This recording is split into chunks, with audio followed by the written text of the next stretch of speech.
Dear brothers and sisters in the Lord, ప్రభునందు ప్రియ సహోదర సహోదరులారా, today's verse for our meditation is taken from the book of Isaiah, chapter 48, verse 17. నేటి దినం మనం ధ్యానం కొరకు తీసుకోబడిన వాక్యము యెషయా గ్రంథము 48వ అధ్యాయం 17వ వచనంలోనిది. I am the Lord thy God, which teacheth thee to profit.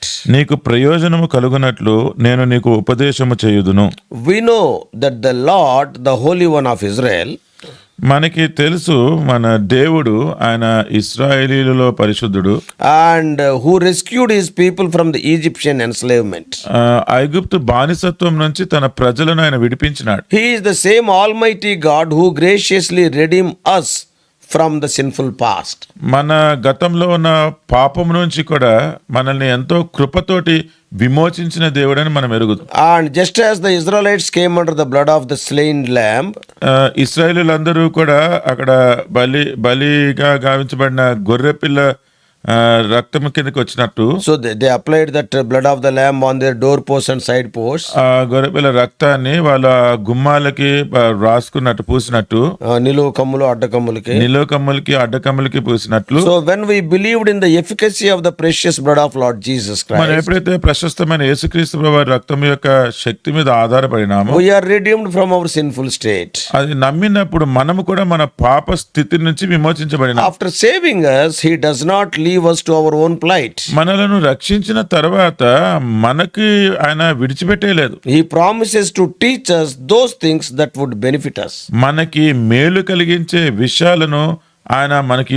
బోధించినాడు. He promises to guide us into the way of truth. మనము సత్య మార్గంలో నడుచడానికి సహాయం చేస్తానని వాగ్దానం He చేస్తున్నాడు. wants to direct us through deep valleys of darkness. ఆయన అంటే అంధకారమైన లోయల్లో నుంచి నడిపించడానికి వాగ్దానం He చేస్తున్నాడు. wants to uphold us with his righteous hand.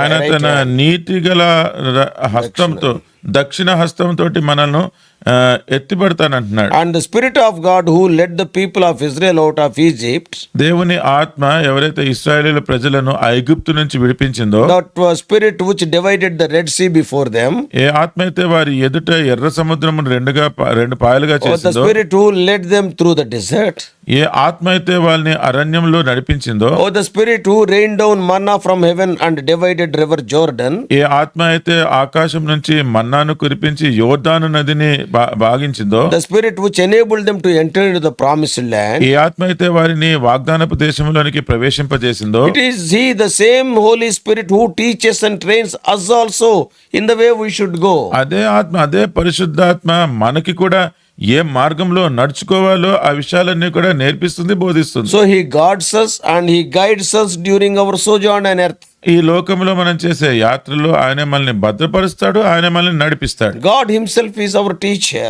దేవుడే మనకి బోధకుడు. He is all knowing and all wise and understands us better than we understand ourselves. ఆయన సర్వజ్ఞాని అయిన దేవుడు, సర్వమును ఎరిగిన దేవుడు, మనకంటే ఎక్కువగా ఆయన తెలిసిన దేవుడు. He knew about us more than we know about ourselves. మన గురించి ఆయన మనకి తెలిసిన దానికంటే ఎక్కువగా తెలిసిన ఆయన. Through His instruction and guidance, ఆయన ఇచ్చిన నియమాలు లేకపోతే నడిపింపును బట్టి He keeps us from making decisions that could destroy us. మనల్ని నాశనము చేసే తీర్మానాల నుంచి ఆయన మనల్ని కాపాడుతాడు. If the choice is given to us to take any decision, ఏదైనా తీర్మానం తీసుకోవడానికి ఆ ఎంపిక కనుక మనకి ఇవ్వబడితే, we are prone to take wrong decisions because our knowledge is finite. మన జ్ఞానం చాలా తక్కువ కాబట్టి మనము తప్పు తీర్మానాలు తీసుకునే ఆస్కారం ఉంది. Because we do not know what will happen the next moment. ఎందుకంటే మరో క్షణమే ఏం జరుగుతుందో కూడా మనకు తెలియదు. Without His divine intervention, we would falter. ఆయన దైవికమైన జోక్యం లేకపోతే మనం పడిపోతాం. The result will be very destructive. దాని యొక్క ప్రతిఫలము చాలా విపరీతంగా, అంటే నాశనమే ఉంటుంది. Possible things also may turn as impossibilities. జరిగే సంగతులు అన్నీ కూడా అవి అసాధ్యమైన సంగతులుగానే అయిపోవచ్చు. God directs our way according to His plans and purposes of our lives. దేవుడు ఆయన ఎటువంటి ఉద్దేశము లేకపోతే చిత్తం కలిగి ఉన్నాడో ఆ రీతిలో మన జీవితాన్ని నడిపిస్తూ ఉంటాడు. His thoughts are always higher than our thoughts. ఆయన తలంపులు మన తలంపుల కంటే ఎంతో ఉన్నతమైనవి. So the spirit inspired words of Isaiah were an encouragement to the people of Israel. అందుకని ఇశ్రాయేలు ప్రజలకి ఇక్కడ ఆత్మతోటి నింపబడిన ఈ మాటలు ఎంతో ప్రోత్సాహకరమైన మాటలుగా That is the ఉన్నాయి. verse for our meditation today. నేడు మనం ధ్యానించుకుంటున్న వాక్యం అదే. Oh, I am the Lord thy God which teacheth thee to profit. నేను నీకు ఉపదేశము చేయుదును, నేను నీకు నేర్పిస్తున్నాను అంటున్నాడు. ప్రయోజనం కలుగునట్లు. Actually, at the time of their affliction, వారికి శ్రమ కలిగిన సమయంలో, during their Babylonian captivity, వారంతా బబులోనుకి చెరగా పట్టబడినప్పుడు these words encouraged them. ఈ మాటలే వారిని ప్రోత్సహించినాయి. In the same way, అదే విధంగా the Holy Spirit also in the New Testament age, పరిశుద్ధాత్ముడు కూడా ఈ నూతన నిబంధన కాలములో he says that he will gently lead us. ఆయన మనలను నడిపిస్తాను అని చెప్తున్నాడు. That is, అంటే he wants to lead the body of Christ, that is you and me, through the peaks and pitfalls of this worldly system. యేసుక్రీస్తు ప్రభు వారి శరీరము అంటే మీరు నేను అంటే నన్ను కూడా ఆయన ఈ యాత్రలో ఉండే ప్రతి పరిస్థితుల్లో కూడా నడిపిస్తానంటున్నాడు. The same Holy Spirit who convicted of our sinful state, ఏ పరిశుద్ధాత్మ అయితే మన పాపపు స్థితి నుంచి మనల్ని ఒప్పించిందో, and the same Holy Spirit who enabled us to confess our condition, he will sanctify our souls as the days pass by. ఏ పరిశుద్ధాత్మ అయితే మన పాపాలని ఒప్పుకోవడానికి మనల్ని ఒప్పించిందో ఆయనే మనల్ని కూడా పరిశుద్ధపరుస్తాడు. And he guides us along the path of duty. ఆయన మన మార్గం అంతట్లో కూడా ఆయన మనల్ని నడిపిస్తాడు. He will point us to the road of righteousness. ఆ నీతి అను గురి యొద్దకు మనల్ని ఆయన నడిపిస్తాడు. He instructs us in the highway of holiness. ఆయన పరిశుద్ధ మార్గంలో ఆయన మనల్ని నడిపిస్తాడు. And he bears us up on eagle's wings through times of exhaustion. మనము అలసిపోయి ఉన్నప్పుడు ఆయనే మనలను Eagle's wings. ఈ పక్షిరాజు రెక్కల మీద ఎత్తుకుని వెళ్తాడు. And he plants our feet on the way to heaven. మన పాదములు పరలోకపు మార్గం మీదే ఉంచుతాడు. He teaches us and he guides us into all the truth. మనకి బోధ చేసి మనకి సత్యములోనే నడిపిస్తాడు. He will speak to us through the inspired scriptures.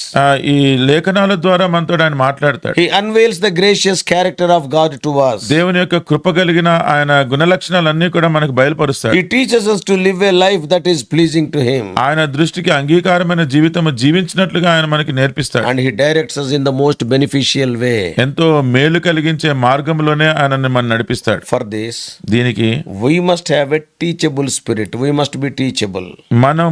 మనం బోధను స్వీకరించే గుణం ఉండాలి.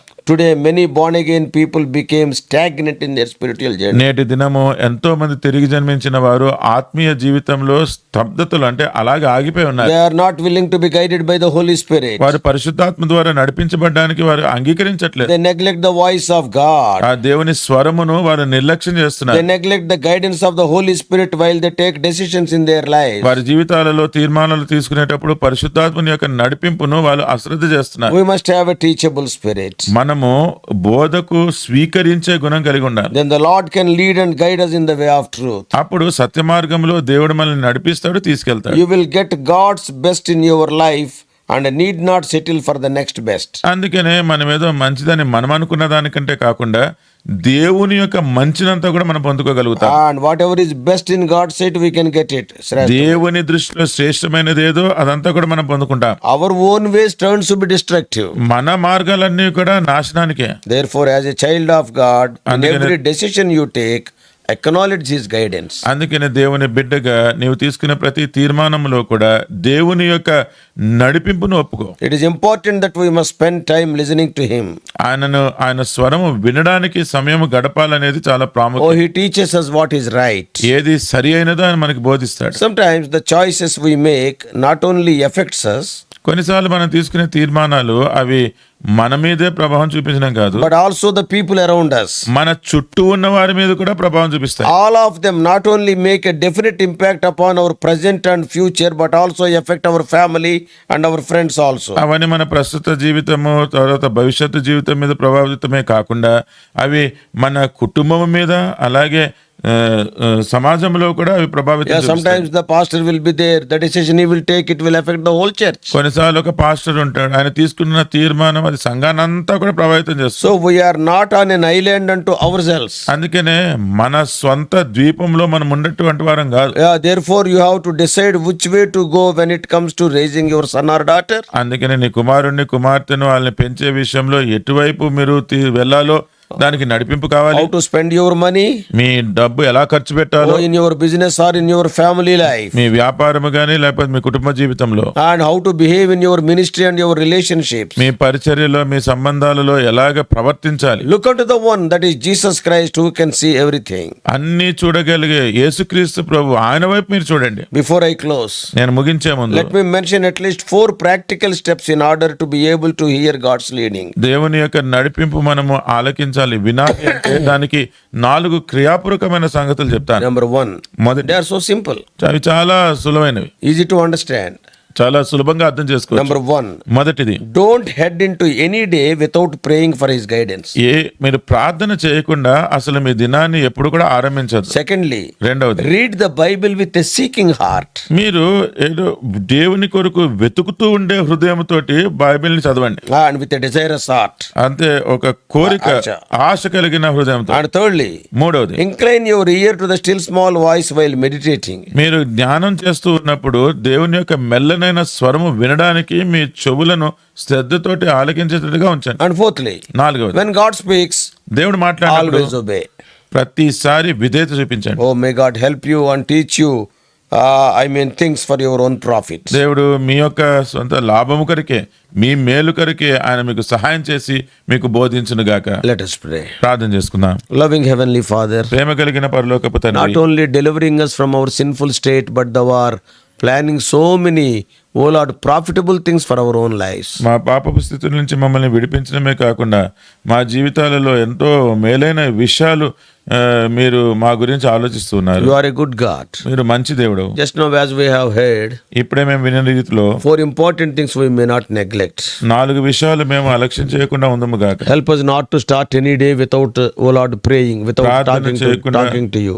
ప్రార్థన చేయకుండా మీతో మాట్లాడకుండా మా దినాన్ని ఏ దినాన్ని కూడా ఆరంభించకుండా ఉందము గాక. Secondly, help us to read the Bible not casually but with a seeking heart. రెండవది, ఈ బైబిల్ చదివేటప్పుడు అదేదో వ్యర్థంగా కాకుండా చులకనగా కాకుండా మేమెంతో ఆశ కలిగిన హృదయంతో చదవడానికి సహాయం చేయండి. Thirdly, help us to incline our ear to the still small voice while meditating. మూడవది, మేము వాక్య ధ్యానం చేస్తూ ఉన్నప్పుడు దేవుని యొక్క మెల్లనైన స్వరము వినడానికి మేము చెవిగొగ్గి ఉండడానికి సహాయం చేయండి. Above all, fourthly, వీటన్నిటికీ పైన 4వది, when you speak, O Lord, always prepare us to obey thy voice. మీరు మాతో మాట్లాడినప్పుడు ప్రభా మీ స్వరమునకు మేము విధేయత చూపించలాగా మమ్మల్ని సిద్ధపరచండి. Obedience will bring blessings in our lives. విధేయత మా జీవితంలో ఆశీర్వాదం తీసుకొస్తుంది. Speak to us, O Lord. మాతో మాట్లాడండి Help ప్రభా. us to be obedient people to thy word and to thy ordinances. మీ వాక్యానికి మీ కట్టడలకు మేము గైకొని విధేయత చూపించే వారిగా సహాయం చేయండి. We do pray in the mighty name of our Lord and Savior Jesus Christ. ఈ మా ప్రార్థన రక్షకుడైన యేసుక్రీస్తు వారి నామములో ప్రార్థించి వేడుకుంటున్నాము తండ్రి. Amen. Amen. God bless you all. Please subscribe for more spiritual messages to the YouTube channel John Victor Telugu Messages.